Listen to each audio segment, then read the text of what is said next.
Aloha and welcome back to Hawaiian Potpourri. The time now is 6:33 on a Sunday morning. Today is the 24th day of June in the year 2012. I am Pokalainui and this is Hawaiian Potpourri on radio station KWAI 1080 on your AM dial. What's more current in the news? Well, in the international arena, what has been happening is with regards to Turkey and Syria. You know, there's a lot of difficulties occurring in Syria, of course, and now what they do is they shoot down a Turkish airplane.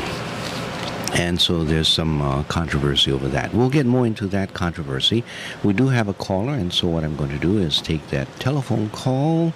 Let me make just a few adjustments. Aloha caller, welcome to the program. Good morning, Pogo. Good morning. How are you this morning? Fine. Well, that's good. It's good enough anyway. First of all, can you hear me? I'm listening to the radio. That probably bothers me. Let me turn that off and see what happens. Okay. All right. And I'm still... Very faintly, but I can hear you. I can hear you okay. Okay, that's good. Before you go on, I just wanted to make a comment about the rail. And I'll be avoiding all the details and so on, but I would like to suggest that perhaps there are other values besides efficiency. I've heard efficiency used as the reason for genderizing work. So the women do this and the men do that, and never the either shall stray into the other's territory. And that's caused a lot of heartaches, problems, and serious things. So that's this idea that efficiency is the main thing seems to me to ignore values like beauty and actually the ability to pay for it and things like that. And noise, I think it's going to be a noise factor. All other things besides efficiency, and I don't hear those being addressed. At any rate, there's another thing I'd like to point out about so many unemployed people. Can you still hear me? Yes, I hear you very well. Okay. I've noticed this as a pattern about countries that are militarizing the entire country, as we are doing, that when there's a lot of unemployed, especially men, and I think, of course, this is done deliberately, but at any rate, when there are a lot of unemployed men, the jobs come out in the military. Now, I know I heard last night over the radio, and I suppose there's no reason to doubt it, let's put it that way, that the CIA is advertising that they have plenty of jobs available. Now, that's a new one. Now, that's a step towards making everybody now work for the espionage group. And I think you will see that the only jobs available for men will be the military. Come join with us and we can get you educated or stuff like that. And then I hear, this is a little off the subject, but introduction of same kind of thinking is that Romney promised that he would attach I think he said a green card to anyone who gets an advanced graduate degree from those who are considered illegal now. The ones that Obama has given some leeway to instead so that they can stay. But that means that at the same time they're crushing education and making it so expensive that these people who have such a high unemployment rate can even think of going to an advanced degree. So those are just some of my thoughts on this. Okay. Well, thank you. Can you carry on a conversation using your telephone? I'll try. Okay. Now, you were saying that the factors that have played into the discussion of rail... No, you're fading. I'll have to listen to you on the radio. I'll call back. All right. If Thanks for calling. Thanks for calling. Okay. Aloha. And if you would like to call, our telephone number is 524-1080. Is the only consideration for rail, or should the only consideration for rail be efficiency? Getting people to work more quickly or being more efficient in terms of transporting or moving people around? And what about the factor of beauty? What about the factor of what Hawaii is?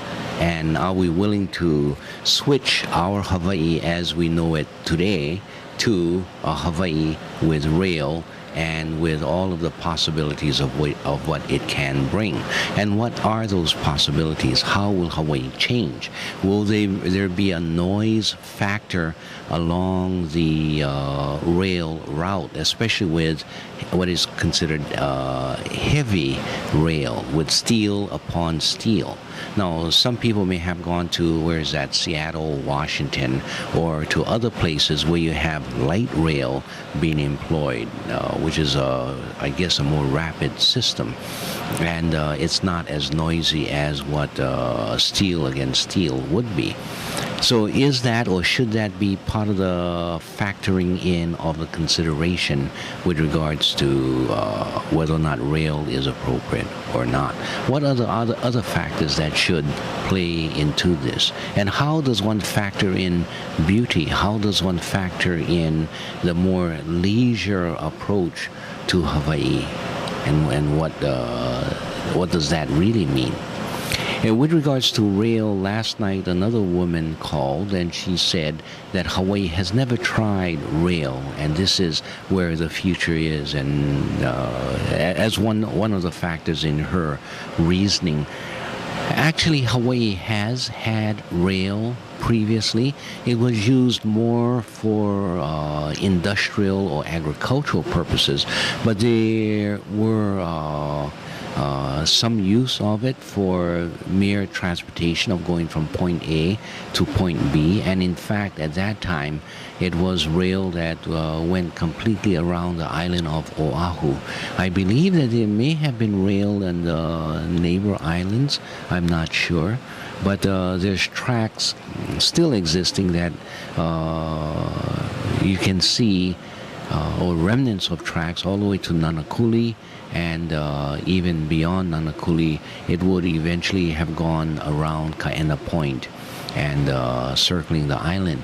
That was primarily for the purpose of transporting sugar and or cane and other products. I guess pineapple was also used, or rail also used for pineapple. You did have a rail system in Honolulu earlier, and one example is that there would be trolley cars running on rail going up to Liliha, as an example. So rail is not foreign to Hawaii. There has been an experience of rail. Other people have also said, well, besides rail, what else have we used and perhaps we can use again? What about our ocean? What about the water system? And that really has not been effectively tried. One of the attempts, the most recent attempt, was the bus or the boat. And this was part of the rapid transit system, in which part of the bus system was to connect up with a boat going from Ewa to Pearl Harbor or Honolulu Harbor. And in that transfer, it was just a single boat, I think. Maybe they had two, but it was a very small experiment, and it ran, I think, only during the morning hours. So there was no real fair attempt at that. The other attempt was, of course, the inter-island ferry system. What was it called? A hydrofoil, I think it was. So that was a technology that was being used, and that failed. And that failed because of a goof up in politics. Essentially, the Lingle administration goof up by trying to circumvent the laws, and by attempting to circumvent, getting shot down. So what we are talking about is not necessarily inter-island transfers, but moving the Honolulu folks from place to place. I think people are not going to want to drive half the distance and then get off and then use a boat and then move off to another place and then have to find other transportation such as a bus feeder. If the boat was willing to stop at many more drop-off points and pickup points, then the situation may be a little different and people may be willing to do that. I don't know. It should be studied, but I think that that's an opportunity for moving our population using the ocean that circumscribe, that circles the island of Oahu. And so there should be a lot of opportunity for that kind of transport. But there has not been any real investment in those things. I don't know what the effect will be on the environment, but at least it should be something that should be studied. You won't take up so much land space, and you won't crowd the current traffic that you now have in the island or on the island. Okay, if anyone else would like to call and share an opinion, you're welcome to give me a call at 524-1080. I had been talking about Syria and Turkey. So Turkey sends a plane up and it comes close to the Syrian border.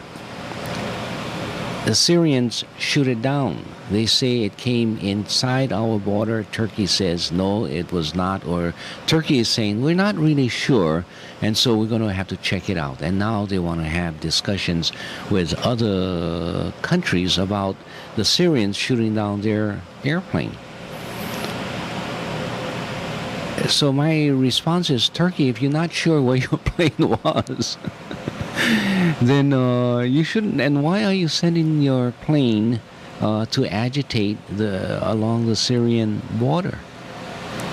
Isn't this sort of an offensive act in the first place? So at least Turkey is to blame to a certain extent for agitating, for flying your planes. Otherwise, why are you even flying the planes in that area?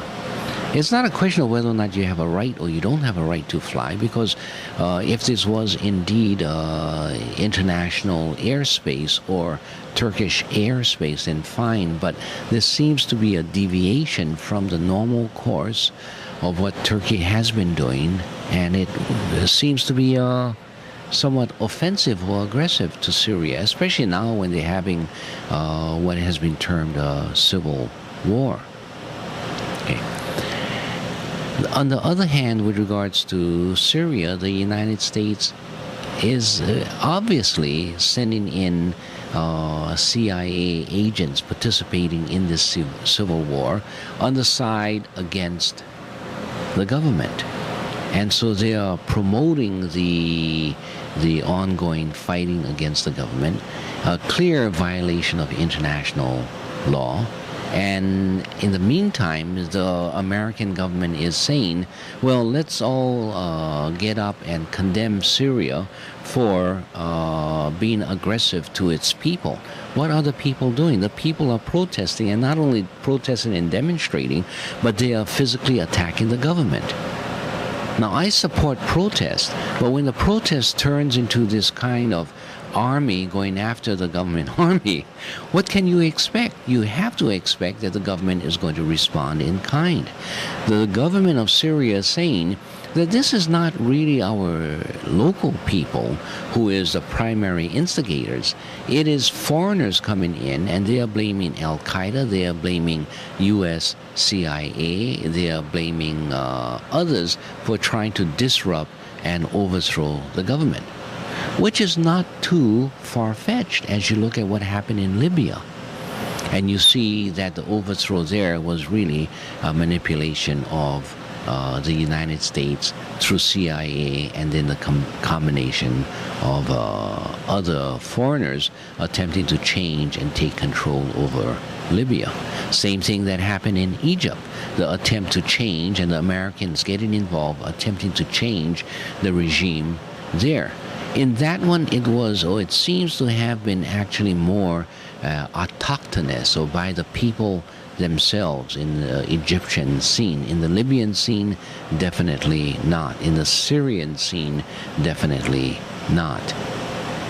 But let's take a look at what has happened in Egypt. So they have done away with what's his name, Hosni Mubarak, no longer president or prime minister.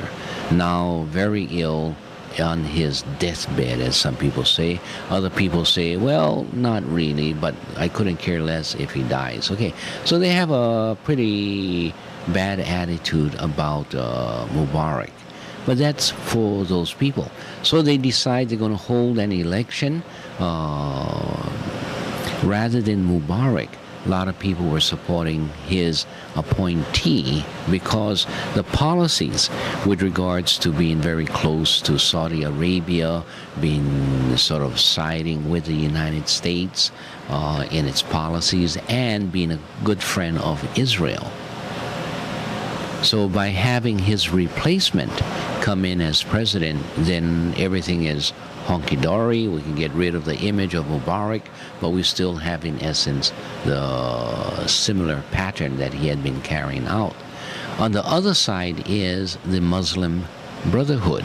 The Muslim Brotherhood, who had been kept out of politics by Mubarak for all these years, prohibited from running in political positions, so they turned to providing direct services such as health services, providing food, and organizing in that way.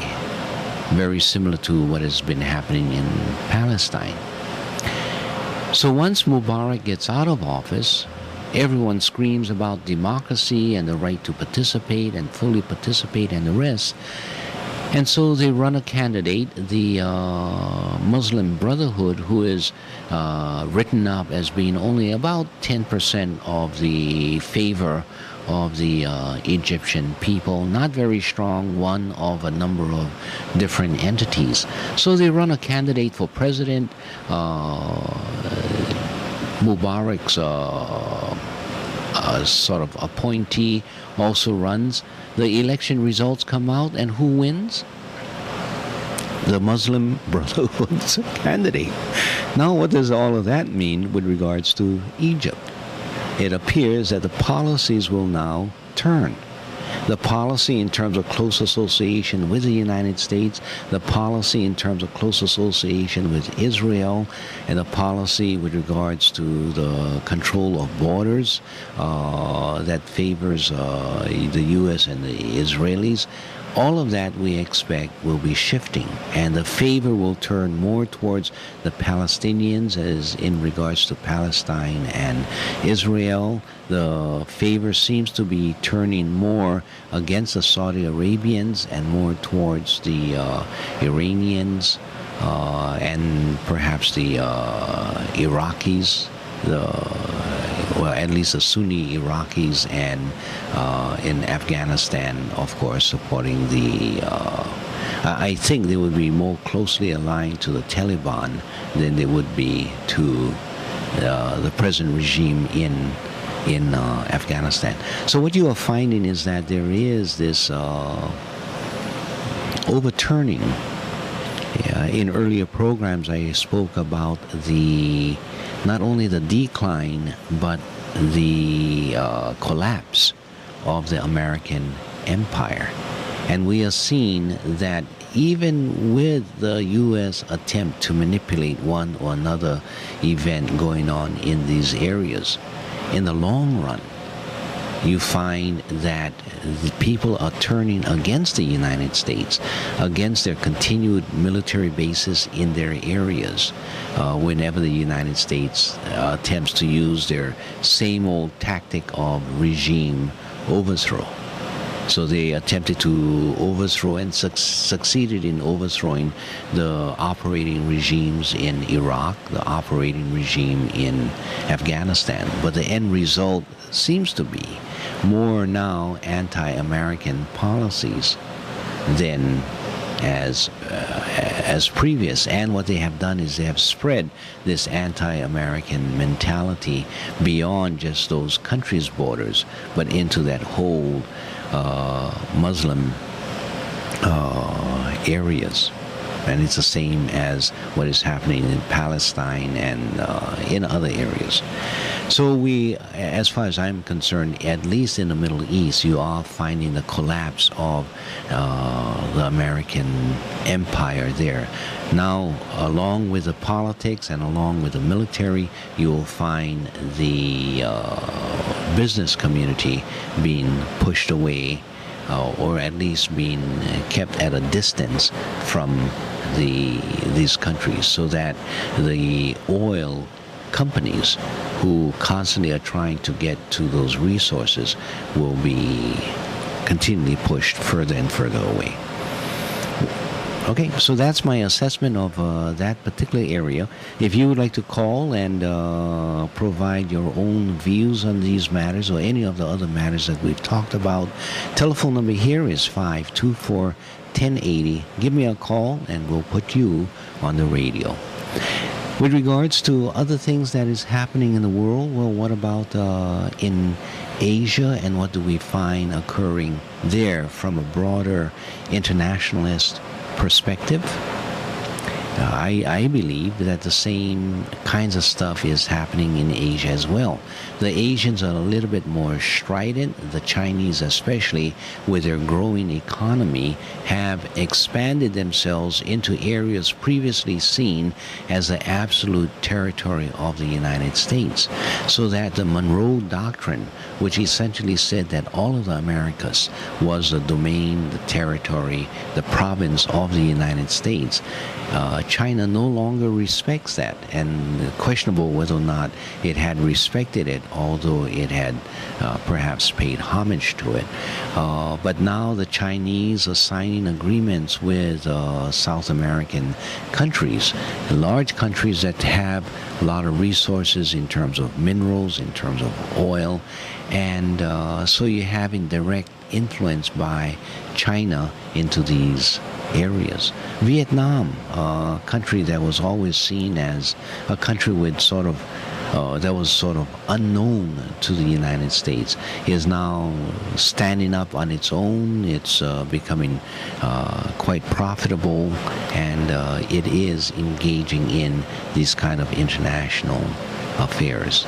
And so I think Asia is going to be a strong economic force as you see the United States dwindling in its economic powers. Okay, so anyway, that's sort of my assessment of a number of things that is happening.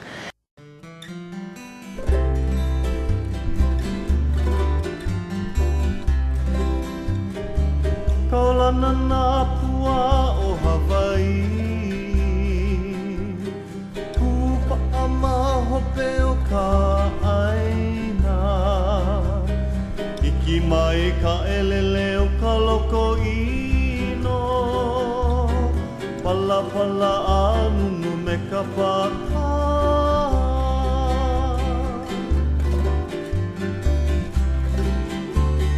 Pane mai Hawaii moku o ke ave Koku ana honoa o Pilani Ka ko o mai kaua I o mano Pa'aku me ke oni o ka kuhi hewa